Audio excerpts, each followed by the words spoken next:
नमस्कार, मैं सतवत अब्बास। आप देख रहे हैं चौथा स्तंभ। अग्निपथ स्कीम को पूरी तरह से जमीन पर उतार दिया गया है। अब सेना बहाली अग्निपथ स्कीम के जरिए ही होगी, यानी 4 साल की ठेके वाली नौकरी, रिटायरमेंट के बाद 11 लाख रुपए और सरकारी नौकरी की बहाली में आरक्षण। लेकिन जिन लोगों ने जिन नेताओं ने इस स्कीम को लागू किया है उन्हें क्या मिलता है, आज बात उसकी करेंगे। आपको लग रहा होगा कि एमपी, एमएलए या मंत्री तो सिर्फ 5 साल के लिए बनते हैं, इस दौरान उनको मेंटेनेंस भी काफी करना पड़ता होगा। मंत्री है भाई, तो मंत्री की तरह रहना भी होगा और उसमें खर्च भी तो आते ही होंगे। आप गलत सोच रहे हैं। अगर कोई एक बार एमएलए, एमपी या मंत्री बन जाए तो समझिए उसकी चांदी ही चांदी है। सिर्फ उनकी ही नहीं, साथ में उनके पूरे परिवार और रिश्तेदार की भी, वो भी जीवन भर। लेकिन देश की रक्षा करने वाले को ही देशभक्ति के नाम पर ठगा जा रहा है। कुछ लोग ये कह रहे हैं कि सेना में बहाली पैसों के लिए नहीं की जाती है। बिल्कुल सही, फिर उन लोगों को ही अग्निपथ स्कीम का लाभ लेना चाहिए। साथ ही इस खबर को पूरा देखना चाहिए, उनका यह भ्रम दूर हो जाएगा और जल्दी से सेना में बहाल हो जाना चाहिए। खैर छोड़िए, ये सब चलता रहेगा। आज आपको बताते हैं कि कितना ऐशो आराम मिलता है सफेद पोशों को, वो भी जनहित में काम करने के लिए। सांसद, विधायकों और आम लोगों में अंतर का अंदाजा आप इसी से लगा सकते हैं कि कोई एक दिन के लिए भी सांसद बन जाए तो उसकी लॉटरी लग जाती है। जी हां, उसे जीवन भर 25,000 रुपए की पेंशन मिलती है। आइए समझते हैं नेताजी की पेंशन कैसे तय होती है और किसी विधायक या सांसद को अधिकतम कितनी पेंशन मिल सकती है। एक सांसद को हर महीने 1,40,000 रुपए फिक्स्ड मिलता है। इसके अलावा सांसद को सालाना डायरेक्ट एरियर 3,80,000 रुपए मिलता है। साल में हवाई सफर का भत्ता 4,08,000 रुपए मिलता है। रेल सफर का भत्ता साल में 5,000 रुपए मिलता है। घर में पानी का भत्ता साल में 4,000 रुपए मिलता है। बिजली भत्ता साल में 4 लाख रुपए मिलता है। एक सांसद को सैलरी के अलावा हर महीने 1,51,833 रुपए मिलता है। तो साल में जोड़ लीजिए कितना मिलता होगा। सांसद की फिक्स्ड सैलरी और भत्ते को जोड़ा जाए तो एक सांसद को हर महीने 2,91,833 रुपए मिलते हैं। जनहित में काम करने वाले माननीय सांसद को जनता के पैसों से ऐशो आराम करने के लिए 35 लाख रुपए मिलते हैं।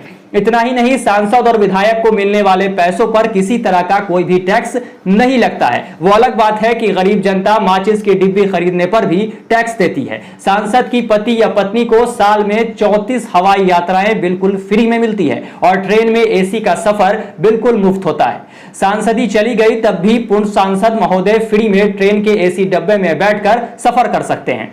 साथ ही इन्हें टिकट लेने में ना तो लाइन में लगकर धक्के खाने होते हैं और ना ही वेटिंग और आरएसी का कोई झंझट होता है। इतना ही नहीं, सांसद साहब का कोई भी रिश्तेदार साल में 8 बार फ्री हवाई यात्रा कर सकता है। जाहिर सी बात है भाई, माननीय सांसद महोदय का रिश्तेदार जो ठहरा, सांसद साहब को सड़क पर चलने का भी पैसा मिलता है और वो प्रति किलोमीटर 34 रुपए मिलते हैं। वो अलग बात है कि प्राइवेट टैक्सी आपको 10 से 15 रुपए प्रति किलोमीटर के हिसाब से सफर करवाती है। लेकिन ये सांसद साहब की गाड़ी है, महंगी गाड़ी है, इसलिए ज्यादा पैसे मिलते हैं।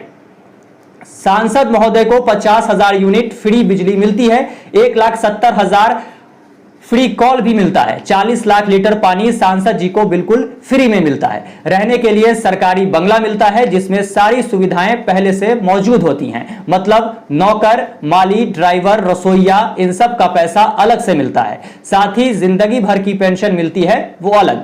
और मर जाने के बाद परिवार वालों को आधी पेंशन मिलती है। यह सब सुविधा जनसेवा के नाम पर दी जाती है, लेकिन जो सैनिक सच में जान हथेली पर लेकर देश की सेवा करते हैं उनको कुछ नहीं मिलता। यानी हमारे अग्निवीरों को कोई सुविधा नहीं मिलेगी। बस विरोध इसी को लेकर हो रहा है, क्योंकि सच्चे देश सेवक को सुविधा के नाम पर कुछ नहीं और सफेद पोशों को झूठी जनसेवा के नाम पर आपके खून पसीने की कमाई से दिए गए टैक्स के पैसे से खूब ऐशो आराम दिया जाता है।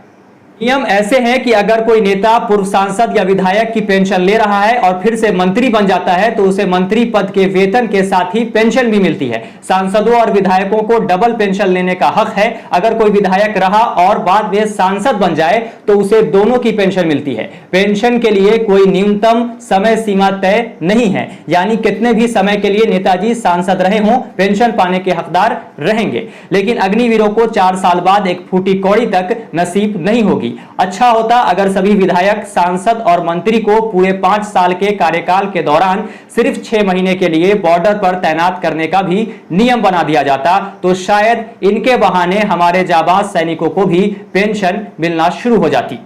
इस वीडियो में फिलहाल इतना ही। अगर ये वीडियो आपको अच्छी लगी हो तो इसे लाइक और शेयर करना बिल्कुल ना भूलें। साथ ही अपनी राय आप कमेंट कर जरूर बताएं।